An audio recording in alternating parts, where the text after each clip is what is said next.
can't help but blame myself. I can't help but blame myself. என்னால் என் மேலே குற்றம் சாட்டிக்காமல் இருக்க முடியல.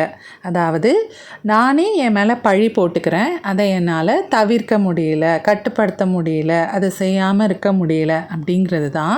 இப்போ இந்த சென்டென்ஸில் பார்த்தீங்கன்னா I can't help but blame me அப்படின்னு சொல்லாமல் ஏன் I can't help but blame my self அப்படின்னு சொல்லியிருக்காங்கன்னு தெரிஞ்சுக்கலாம்.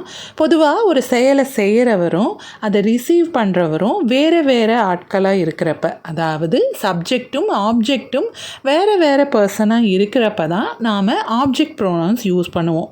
ஸோ இப்போ இந்த சென்டென்ஸில் சப்ஜெக்ட் ஷீ இல்லை ஹீன்னு இந்த மாதிரி வேறு ஏதாச்சும் ஒரு சப்ஜெக்ட் வந்திருந்ததா அப்போ நம்ம மீங்கிற ஆப்ஜெக்ட் ப்ரோனவுனை யூஸ் பண்ணியிருக்கலாம். ஆனால் இந்த சென்டென்ஸில் பார்த்தீங்கன்னா செயலை செய்கிறவரும் அவர் தான், அதை ரிசீவ் பண்ணுறவரும் அவர் தான். ஸோ இந்த மாதிரி சப்ஜெக்டும் ஆப்ஜெக்டும் ஒரே பர்சனாக இருக்கிறப்ப நாம் யூஸ் பண்ண வேண்டியது ரிஃப்ளெக்சிவ் ப்ரோனவுன்ஸ் தானே தவிர ஆப்ஜெக்ட் ப்ரோனவுன்ஸ் கிடையாது.